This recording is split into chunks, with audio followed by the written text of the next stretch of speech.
આજે હું દેશી ચણાનું શાક બનાવવાની છું। તો ચણાને મેં રાત્રે ઓવરનાઇટ માટે પલાળી લીધા હતા અને અત્યારે મેં એને કુકરમાં બાફી લીધા છે। હવે આપણે અડધી વાટકી તેલ લેવાનું છે। હું કોરું શાક બનાવું છું એટલે મેં તેલ થોડું વધારે લીધું છે।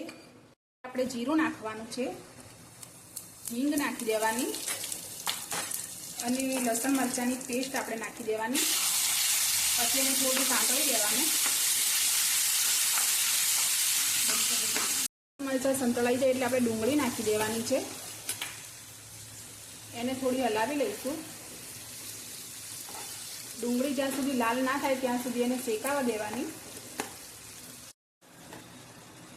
ડુંગળી સંતળાય છે ત્યાં સુધી આપણે શાકનો મસાલો બનાવી લઈએ।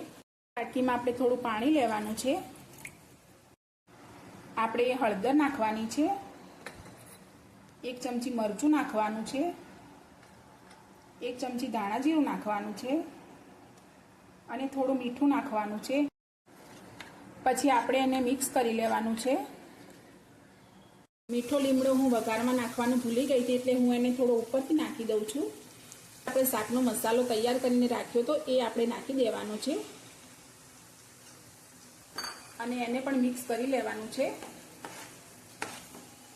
મસાલામાંથી તેલ છૂટું પડી ગયું છે। હવે આપણે એમાં ચણા નાખી દેવાના છે અને મિક્સ કરી લેવાના છે।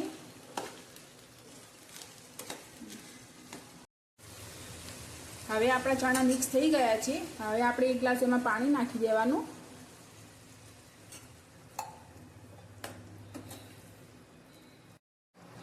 હવે આપણે એને 10 મિનિટ માટે ચડવા દેવાનું છે। હવે આપણું શાક ચડી ગયું છે તો એમાં આપણે થોડો ગરમ મસાલો નાખવાનો છે અને થોડા લીલા ધાણા નાખી દઈશું। તૈયાર છે આપણું દેશી ચણાનું શાક।